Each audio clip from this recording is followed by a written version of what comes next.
장시호 씨 얘기를 오랜만에 가지고 오셨다고 그래서 예. 무슨 얘기예요? 장시호 씨가 이제 최순실 씨 뇌물 사건에서 거침없는 폭로를 이어가고 있죠. 그렇죠. 이모와 조카 사이에 뭐 법정에서 언성을 높이는 일까지 일어나고 있고요. 그래서 장시호 씨는 왜 잇따라 숨겨진 사실을 폭로하나? 그러니까 요즘 대선 전국이어서 이 재판 얘기를 이 국정농단 재판 어떻게 벌어지고 있는지 사실 조금 뒷전으로 밀려난 느낌이 있었는데 네. 재판 벌어지고 있죠. 사실 지금 이 재판을 한 몇 차례 열린지 아십니까? 일주일에? 잘 모르겠어요. 특검 관련 재판이 한 40회에서 50회 정도 열리고 있습니다. 재판만 40회에서 50회. 예, 삼성 관련만 일주일에 8차례 열리고 있습니다. 그렇군요. 그런데 이 8차례 열리는데 예. 특검보 4명하고 검사 8명이 변호사 100명을 상대하고 있습니다. 변호사가 100명이나 있어요. 저쪽 상대. 삼성 사건만, 이재용 사건만 20명이고요. 와. 나머지 피고인 15건에 31명이 기소되어 있으니까 예. 그 변호인이 한 100명쯤 됩니다. 그렇군요. 자, 이렇게 재판이 많이 네. 벌어지고 있는데 그중에서도 최순실 씨 재판 얼마 전 벌어진 최순실 씨 재판에 등장한 장시호 씨의 발언이 아주 화제가 되고 있죠. 그렇습니다. 네. 그러니까 돈이나 뭐 있다 이런 얘기를 했어요? 그렇죠. 우선 제일 먼저 이제 사람들이 가장 큰 관심을 껐던 게 삼성동 2층 박근혜 전 대통령의 집 2층에 최순실 씨가 돈이 있다. 그 심지어 뭐 그 돈이 있다는 얘기가 어느 정도냐면은 평생 먹고 살 돈이 있다라는 이런 얘기를 장시호 씨가 했어요. 그러니까 이거 상황을 좀 잘 설명해 주세요. 2016년 12월 4일에 네. 최순실, 장시호 두 사람이 검사실에서 나란히 조사를 받고 있는데 네. 갑자기 최순실 씨가 검사한테 목마르니까 물 좀 갖다 주세요. 검사를 피하게 하더랍니다. 그러더니 예. 장시호 씨한테 메모를 썼죠. 삼성동 2층 방, 유주, 유치원 이렇게 돼 있는데 유주는 뭐 최 씨 손자 얘기고요. 삼성동은 아까 방금 얘기한 박 전 대통령 자택 얘기인데. 그러니까 시호야 삼성동 박근혜 대통령 집 2층에 가면 금고가 있어. 네. 거기에 있는 돈을 가져다가 유주 유치원비로 써. 네. 이렇게 말했다는 거죠. 손자를 좀 키워달라 뭐 이런 얘기.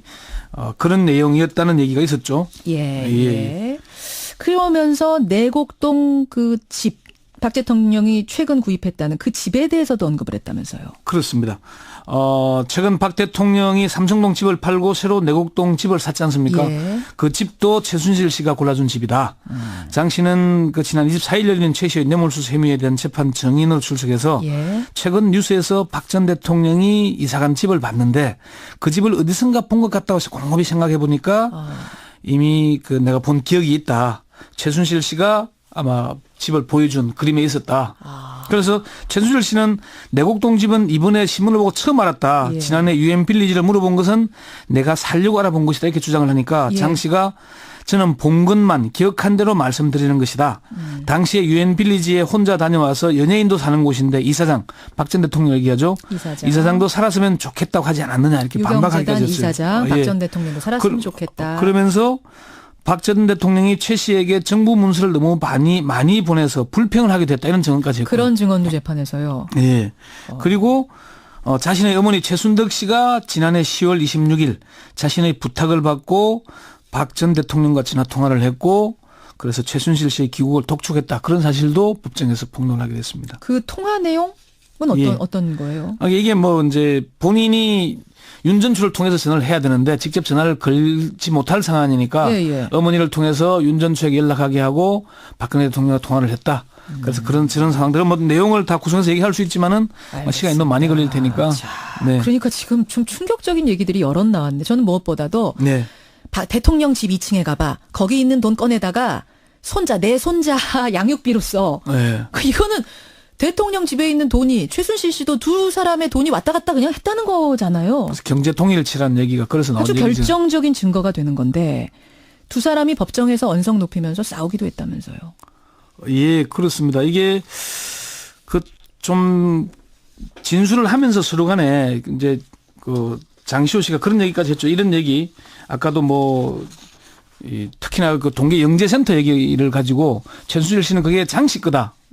그리고 자기는 관여한 바가 없다고 주장하니까 장시호 씨가 나중에는 손바닥으로 하늘을 가리지 마라 이렇게 언성을 높이는 말까지 하기도 하고 그렇게 했었습니다. 자, 오늘의 와인은 이거였습니다. 그럼 도대체 조카 장시호 씨가 왜 잇따라 숨겨진 사실, 그러니까 지금까지도 숨겼던 그 사실을 재판에서 이렇게 폭로하는 것이냐. 이 이유가 뭡니까? 이게 이제 특검과 검찰 법조계에 두루 확인을 해보니까 예. 이모 최순실 씨와 조카의 관계가 정상적인 이모 조카 이런 관계가 아니라 주종 관계 또는 일방적으로 불임을 받는 관계였기 때문이 아니냐는 그렇게 얘기를 합니다. 우리가 생각하는 그 혈연 관계의 조카 이모 사이는 아니다. 이들 사이는. 심지어 뭐 어떤 특검 관계자는 고양이 앞에 쥐도 못 대는 관계다 이렇게 얘기하더라고요. 갑을 관계였다는 거 조카와 이모하고 조카가? 갑을 관계 이상이라는 그 얘기죠. 이상이다? 예, 그러니까 꼼짝도 못하는 뭐 특검의 한 관계자는 장 씨는 기본적으로 이모가 밉기 때문일 것이다.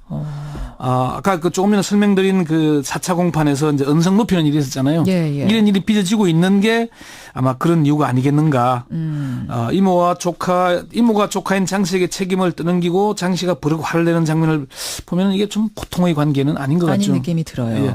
두 번째는 장시호 씨의 평소 멘탈이 그렇기 때문이다. 이런 얘기를 합니다. 멘탈이 그렇다는 건 정신이 그렇다? 이게 무슨 말입니까? 평소의 스타일이.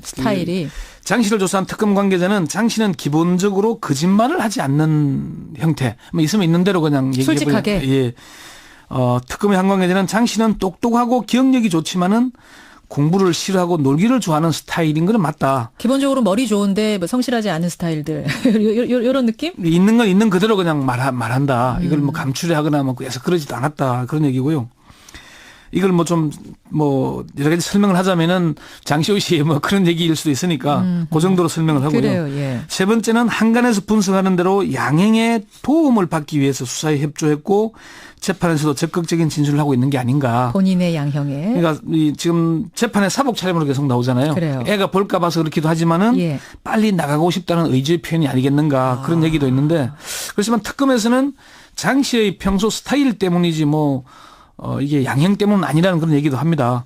장 씨가 자신을 수사한 검사와 팀장, 수사 관계자들에게 편지를 썼다 그러잖아요. 그래요? 어떤 피의자도 그렇게 하겠느냐. 어떤 편지예요, 그 편지는? 손편지 뭐 고맙다, 뭐 고맙다. 수고했다, 뭐 이런 취지로 했다는 겁니다. 그렇군요. 결국은 스타일이 원래 그렇다. 뭐 숨기고 이런 스타일이 아니니까 그냥 생각나는 대로 있는 그대로 솔직하게 얘기하고 있는 것 아니냐라는 것에 가장 큰 예. 답변을 찾을 수 있겠군요.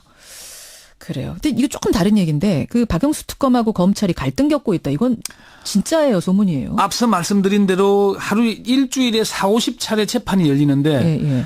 파견 검사 8명, 특검보 4명, 12명이 재판 관여를 다 해야 되잖아요. 예. 뭐 이게 수사 때보다 훨씬 몇 배로 더 힘들다고 합니다.